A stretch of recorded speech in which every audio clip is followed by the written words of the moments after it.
Students, आज हम लोग भी एट फर्स्ट ईयर के अंतर्गत जो हमारा पेडागोजी ऑफ मैथमेटिक्स है उसमें हमारा जो है टॉपिक चल रहा है शिक्षण विधियाँ, जिसके अंतर्गत हमने आगमन विधि पढ़ी, निगमन विधि पढ़ी, ह्यूरिस्टिक यानी कि खोज विधि पढ़ी। आज हम पढ़ेंगे प्रयोजना विधि या फिर प्रोजेक्ट मेथड। आपने सुना होगा कि प्रयोजना विधि या प्रोजेक्ट मेथड की सहायता से शिक्षक जो होते हैं वह छात्रों को जो है कुछ शिक्षण कार्य करवाए जाते हैं।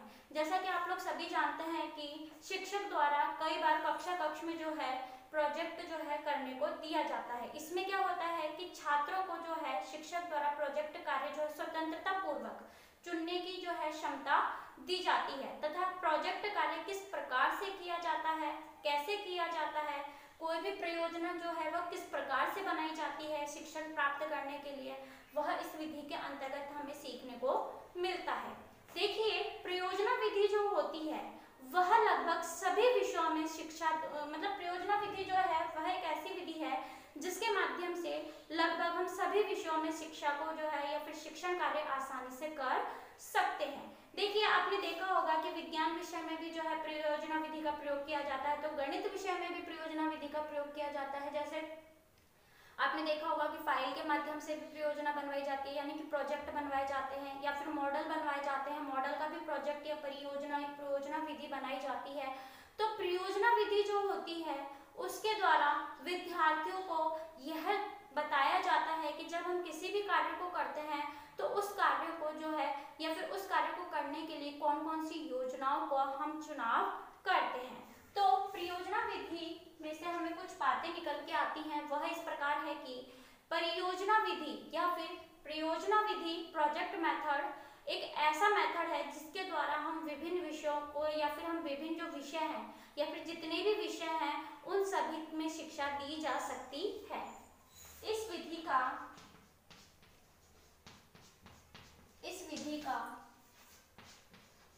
प्रयोग लगभग सभी विषयों में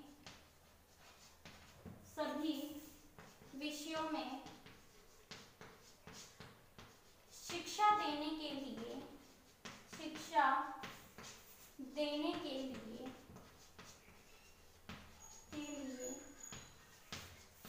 किया जाता है।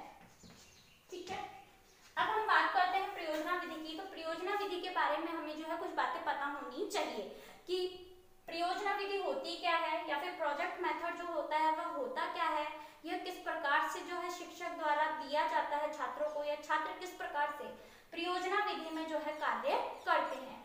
फिर दूसरी बात आती है कि अगर हम बात करें प्रयोजना विधि की, तो प्रयोजना विधि जो होती है वह शिक्षा के क्षेत्र में यानी कि प्रयोजना विधि का प्रयोग पहले व्यवसाय के क्षेत्र में अधिक किया जाता था, क्योंकि जैसे हम व्यवसाय की बात करें तो किसी भी व्यवसाय को किस प्रकार से कार्य करना है, कैसे करना है, किस प्रकार से हम इसे पूर्ण रूप से सफलतापूर्वक कर सकते हैं, उसमें किया जाता था। जैसे उदाहरण के तौर पर हम बात करते हैं कि जैसे मुझे कोई कार्य करना है, ठीक है, या फिर आपको कोई कार्य करना है, आप उस कार्य को करने से पूर्व एक योजना तैयार करेंगे कि आप उस योजना को किस प्रकार से करेंगे।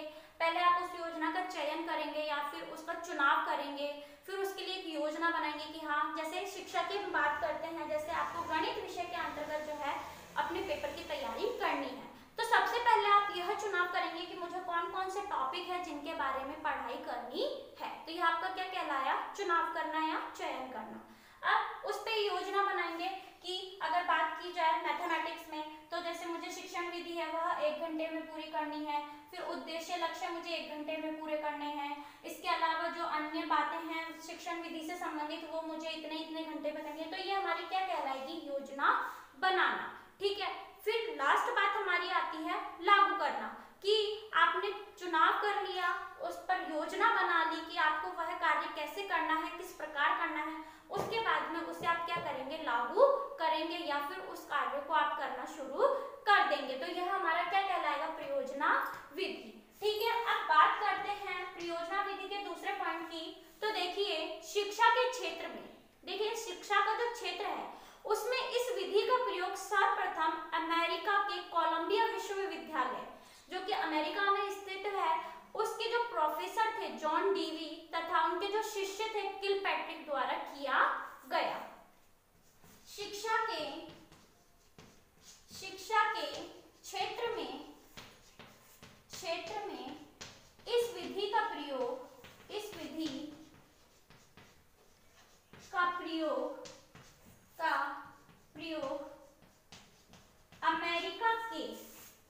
अमेरिका के कोलंबिया विश्वविद्यालय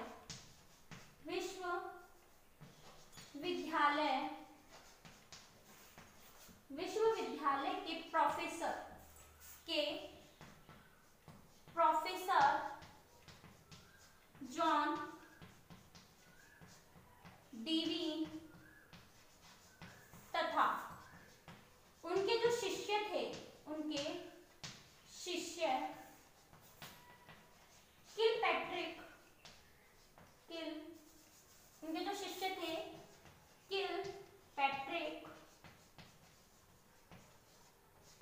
किलपैट्रिक जो थे उनके द्वारा किया गया, किलपैट्रिक के द्वारा किया गया। अब देखिए प्रोफेसर जॉन डीवी तथा किलपैट्रिक, ठीक है, जो प्रयोजना विधि है, प्रयोजना विधि का प्रयोग सर्वप्रथम अमेरिका के कोलंबिया विश्वविद्यालय के जो प्रोफेसर थे जॉन डीवी तथा उनके जो शिष्य थे किलपैट्रिक, उन्होंने सर्वप्रथम इस विधि का प्रयोग जो है शिक्षा के क्षेत्र में किया। देखिए इससे पूर्व हमने पढ़ा था ह्यूरिस्टिक विधि। ह्यूरिस्टिक विधि के जो जन्मदाता थे वो थे H.E. आर्मस्ट्रॉन्ग और इस विधि के जो जन्मदाता थे वो थे जॉन डीवी और किलपैट्रिक। तो इस चीज को आप याद रखना, ठीक है। अब बात करते हैं हम खोज विधि की। तो खोज विधि में हमने दो बातों को जाना कि प्रयोजना विधि में हमने दो बातों को जाना कि प्रयोजना जो विधि है उसके द्वारा हम समस्त विषयों के बारे में जानकारी प्राप्त कर सकते हैं या फिर इस विधि का प्रयोग हम समस्त विषयों के शिक्षण में ले सकते हैं। साथ ही इसकी खोज किसने की तथा इसका शिक्षा के क्षेत्र में सर्वप्रथम प्रयोग किसने किया। अब हम बात करते हैं अर्थ की प्रयोजना विधि या प्रोजेक्ट विधि किसे कहते हैं। तो देखिए परियोजना या प्रोजेक्ट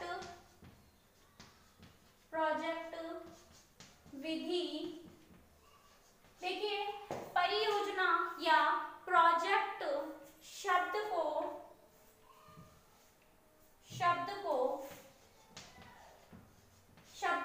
जो हमारे शिक्षा शास्त्री है उन्होंने अलग अलग तरीकों से परिभाषित किया है।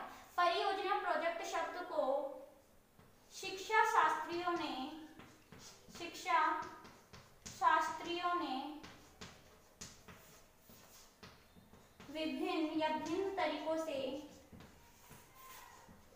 भिन्न तरीकों से परिभाषित किया है, ठीक है। अब हम सरल रूप में इसकी परिभाषा या इसका अर्थ निकालें तो वह यह होता है कि इस विधि में हम क्या करते हैं, जिसमें किसी कार्य के जो उद्देश्य को सामने रखकर जब उसे पूर्ण नियोजित ढंग से हम संपन्न करते हैं ताकि उससे हमें उद्देश्यों की प्राप्ति हो सके। अब ये तो था कि शिक्षा शास्त्रियों ने उसे भिन्न तरीकों से रखा है। अब इस विधि का या फिर हम कह सकते हैं परियोजना विधि से तात्पर्य है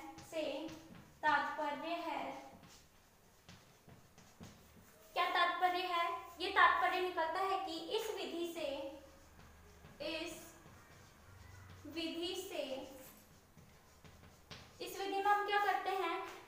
विधि में हम क्या करते हैं कि इस विधि से है जिसमें या फिर इस विधि से है जिसमें हम क्या करेंगे भाई, किसी भी चीज का उद्देश्य क्या है, किसी कार्य को हम किस कारण से कर रहे हैं उसके बारे में या फिर उसके जितने भी तथ्य हैं उनको पूर्ण नियोजित तरीके से रखते हैं, जिसमें किसी कार्य के उद्देश्यों को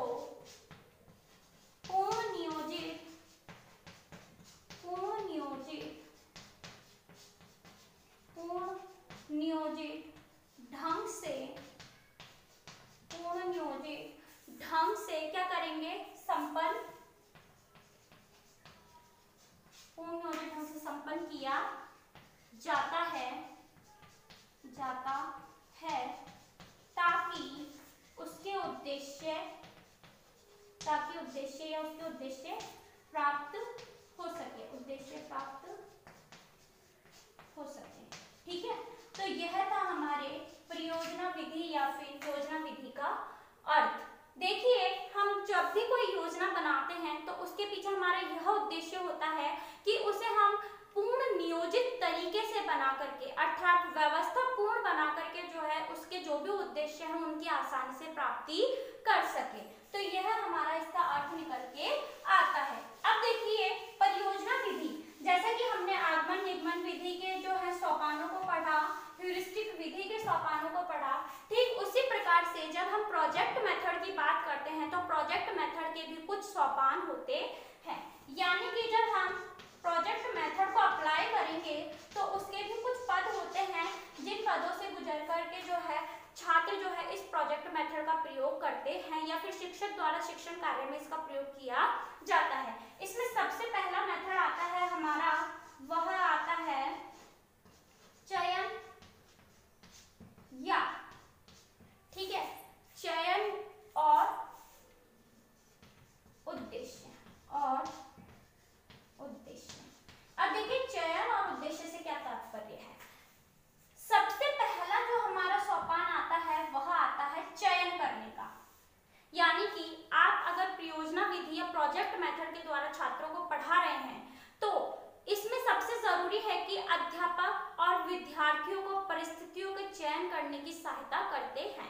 यानी कि जो अध्यापक होंगे वह छात्रों को किसी भी परिस्थिति को चयन करने की जो है उनकी मदद करते हैं या फिर हम कह सकते हैं कि उनका मार्गदर्शन करने का कार्य करते हैं। जैसे मैंने कहा कि गणित विषय में आप लोगों को जो है प्रोजेक्ट मेथड के द्वारा हम शिक्षण कार्य करवाएंगे या फिर आप विद्यालय के अंतर्गत शिक्षण कार्य प्रोजेक्ट मेथड के द्वारा कराना चाहते हैं तो आपने कहा कि प्रत्येक छात्र को जो है एक एक प्रोजेक्ट बना के लाना है। अब इसमें सबसे पहले आप क्या करेंगे कि विद्यार्थियों को जो भी प्रोजेक्ट बनाना है उसका क्या करेंगे, चयन करवाएंगे, ठीक है। फिर उसके पीछे क्या उद्देश्य है, किस उद्देश्य से विद्यार्थी उस प्रोजेक्ट को चुन रहा है या फिर उस शिक्षण बिंदु को चुन रहा है जिस पे वो प्रोजेक्ट बनाना चाहता है, उसके बारे में उसे मार्गदर्शन देंगे या फिर उचित ढंग से उसे मार्गदर्शन प्रदान करेंगे। फिर दूसरा सोपान हमारा आता है, वह आता है योजना बनाना। योजना का निर्माण। अब विद्यार्थी ने जो भी प्रोजेक्ट में चुना है, प्रोजेक्ट बनाने के लिए जो भी चुना है, उसकी किस प्रकार से योजना बनाई जाएगी, कैसे उसमें कार्य किया जाएगा, किस प्रकार जो उसने जिन उद्देश्यों से उसको बनाया है वह उद्देश्य वह प्राप्त कर सकेगा, उस सब की क्या होगी, इसमें योजना का निर्माण किया जाता है। अब देखिए ये योजना जो होती है, इस योजना के अंतर्गत जो शिक्षक होता है वह छात्रों का मार्गदर्शन का कार्य करता है। वह किसी भी चीज को जो है या फिर किसी भी नियम को जो है विद्यार्थियों पे थोप नहीं सकता। अर्थात यहाँ पर परियोजना विधि में जो है छात्र स्वतंत्र होकर के जो है अपना कार्य करते हैं तथा शिक्षक द्वारा कोई भी कार्य उन पे थोपा नहीं जा सकता। फिर नेक्स्ट लास्ट हमारा जो सोपान आता है वह आता है कि क्रियान्वयन या लागू करना या क्रियान्वयन करना, ठीक है। अब जैसे आपने विद्यार्थी को जो है पहले उसका प्रोजेक्ट मेथड बनाने के लिए उसका जो है प्रोजेक्ट चयन करवाया, फिर उसे योजना उसके साथ बैठ के योजना का निर्माण किया। अब वह उस योजना को किस प्रकार बनाता है उसको वह लागू करते हैं, ठीक है। तो यह हमारे 3 परियोजना विधि के अंतर्गत सोपान आते हैं। अब जैसे उदाहरण के लिए हम देते हैं एक उदाहरण गणित के अंतर्गत, जैसे कि एक छात्र है वह त्रिभुज पर अपनी परियोजना बनाना चाहता है। तो सबसे पहले हमने या शिक्षक ने जो है शिक्षक और छात्र ने मिलकर क्या करा, चयन किया। इसके पीछे क्या उद्देश्य है कि त्रिभुज कहते किसे हैं, त्रिभुज कितने प्रकार के होते हैं तथा कौन कौन से होते हैं तथा हमें कौन से होते हैं, भुजा कितनी होती है, कोणों का मान कितना होता है, इन सब चीजों के बारे में जो है उसे जानकारी प्राप्त करनी है तथा अपने प्रोजेक्ट मेथड में उसे यूज करना है, ठीक है। यानी कि उसे अपने प्रोजेक्ट में इस चीज को संकलित करना है। तो यह बोल के शिक्षक ने क्या करा, उसका मार्गदर्शन किया। अब योजना योजना बनाई जाएगी कि जो छात्र है वह किस प्रकार से इसको प्रोजेक्ट को पूर्ण करता है। कि सबसे पहले आपको क्या करना है, त्रिभुज की परिभाषा देनी है, फिर उसके प्रकार बताने हैं, फिर उन प्रकारों का व्याख्या करनी है, उनके चित्र बनाने हैं, उनके मॉडल बनाने हैं। तो ये पूरी जो होती है वह एक योजना पहले ही तैयार कर ली जाती है। और लास्ट में आता है छात्र का काम कि वह जो भी योजना बनाई गई है उसे पूर्ण तरीके से लागू कैसे करेगा। ठीक है, तो ये कहलाता है हमारे प्रयोजना विधि के सोपान। 3 प्रकार के थे। ठीक है, अब हम लेते हैं आज का आपका होमवर्क। आपका आज का होमवर्क है गणित शिक्षण में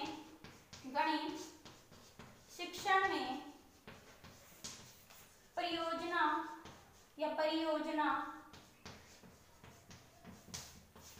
विधि का अर्थ स्पष्ट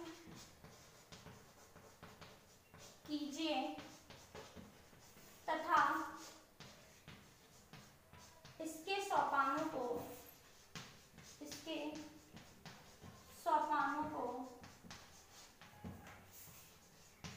उदाहरण सहित स्पष्ट कीजिए। देखिए, प्रयोजना विधि की अगर हम बात करें तो प्रयोजना जो विधि है वह विज्ञान विषय में भी प्रयोग में लाई जाती है। ठीक है, अन्य जो विषय होते हैं जैसे भूगोल है, सामाजिक विज्ञान है, इन सब में भी जो है प्रयोजना विधि का हम प्रयोग कर सकते हैं। जैसे विज्ञान विषय के अंतर्गत विज्ञान की कोई भी शाखा हो, चाहे केमिस्ट्री हो, फिजिक्स हो, बायोलॉजी हो या फिर जनरल साइंस हो, इन सब में हम प्रयोजना विधि के माध्यम से विद्यार्थियों को शिक्षण आसानी से प्रदान कर सकते हैं। इसी के साथ मैं आप लोगों से कहना चाहूंगी कि कोरोना जैसी महामारी में जो है आप अपने घरों में बने रहें। अगर किसी जरूरी कार्य के लिए आप घर से बाहर निकलते हैं, मुंह पे मास्क लगाएं, हाथों को सैनिटाइज करें, अपना ध्यान रखें। धन्यवाद।